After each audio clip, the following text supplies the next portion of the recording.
All right, thanks for being here, everybody. Montana beats Tennessee State to move to the second round of the playoffs to face South Dakota State. With us, we have Trevin Gradney and Junior Bergen, who tied the NCAA record for punt return touchdowns in his career with 8. And we have Coach Houck. And, Coach, we'll start with your first thoughts after the win for the Griz. All right, thanks, Tabes. It was a good win for our team. Football games are interesting. There's a lot of different ways to win and lose games, and our guys found a way to win that one, and I was proud of them. Playoff wins are hard to get. There's all the teams that are playing this time of year are really good, and I was impressed with Tennessee State. I think they're really well coached.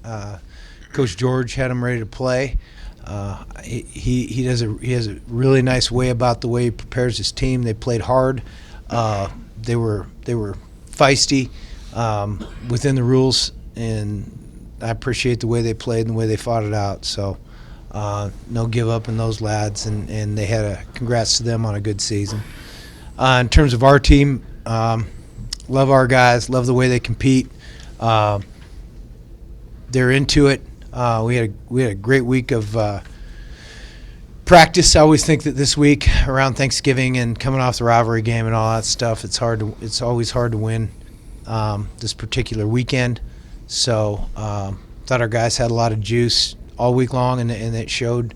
They had that in the game tonight, and I was just proud of the way they kept competing, and when they got a chance to put it away, they did. So good by our guys.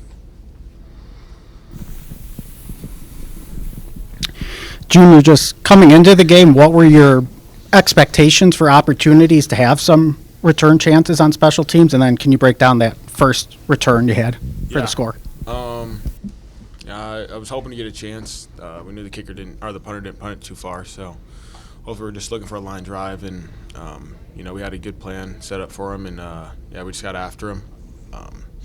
Coach dialed it up, and the guys blocked it up, and ended up getting into the end zone. And then can you walk us through the second return score you had, and how much, if anything, did you notice them change anything defending you after you had scored once? No, I knew they were trying to kick it away for most of it, so I knew if I could get my hands on it, I was going to try to do something with it, and that one kind of died on me. I had to catch it out in front, and once again, my guys blocked it up really well for me, and ended up getting in the end zone. And Trevin, you know Junior so well going back to when you were kids. What's it like for you to see him do this again in the playoffs and scoring multiple special teams touchdowns? Yeah. The kid's unreal. There's not much else you can say about it. In the big moments he shows up, and you can always count on him to do his job, and the other guys to do their jobs around him. But he's a playmaker, man. It's a playoff tradition. And then, Bobby, just your thoughts on seeing Junior return these year after year, and especially in the playoffs, and just what's it like for you as someone so much about special teams to see him come up like that? Yeah, it's a huge deal. Anytime you've got Big Sky Conference or NCAA record holder next to your name, it's pretty special. And the cool thing was it was 2 different returns in terms of scheme.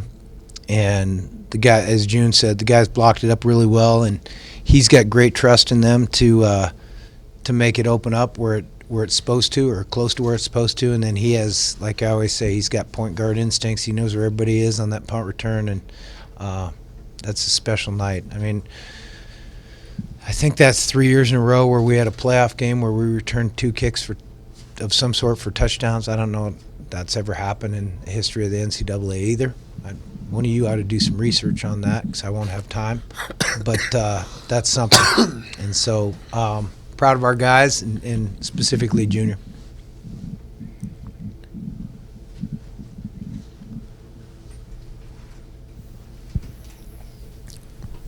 Bobby, to play off that, I think Malik owns the FCS record, right, for kick returns too. So to have a couple of guys like nationally, how special is that to you, knowing that you've coached them directly? Well, I think it's it's pretty cool, you know. I mean, it's like I said, anytime you're setting a record of some sort, and you're setting an NCAA record, there's been a lot of people, a lot of teams have gone before you that have. I mean, they're trying every week to do exactly what you've done. So it's quite an accomplishment, and I think it builds upon itself because, as I mentioned once in a while, that teams, I think when I got to Colorado, they hadn't returned a punt or a kick for a touchdown in 20 years. And one or the other, I can't remember which one, punt, I think. And, it's become so regular and done so regularly around here that we forget how hard that is to do. And these guys, sometimes they make it look easy. You're talking about doing 2-in-1 game 3 years in a row in the playoffs. Yeah, it's pretty special, and I think it builds upon itself because there's a lot of energy within the team to fight to get on that team because they want to be a part of it too. Junior, to play off that, I mean, 5 of your punt return touchdowns have been in the playoffs, and you've mentioned you have looked forward to moments like that throughout your career, even as like a kid, right? Shot clock coming down, things like that. Yeah. So, for you ever take a minute to just, soak that in, especially after a night like tonight? I will when it's over with. But yeah, we're back to work. So. Yeah, we got to be in the office in 2 hours or something. I mean, appreciate the NCAA and ESPN keeping us here tonight. It would have been great to kick this off at 10 this morning. I guess to that effect, Junior, just stepping up in big moments like that to do it again. Just how much does that mean to you? You guys moving on to the playoffs and everything too. Yeah, I'm super blessed. I thank God every night, every morning for it. These guys trusted me, and they looked to me in some of these moments, and I'm just so grateful to be able to kind of capitalize in that. And yeah, I'm super grateful. And for you, Trevin, obviously pretty athletic team, Tennessee State. They're kind of moving around a lot and gave you guys punches late in the game. So to just speak to defensively what it was like kind of guarding this team and just kind of staying focused on task and everything like that. Yeah. I mean, we walked out the tunnel and saw 0, and we were like, holy cow. He's a tall glass of water. But I think we did a good job handling them. We knew they liked to throw the ball. I think we took that away early. They kind of got to us late a little bit, but we kind of kept the big one off of us when we needed to. And yeah, I was really proud of our guys, proud of our front. They got after that quarterback, and he had some scramble ability, and they got him on the ground a lot, so it was good. Couple more. Trevin and then Junior.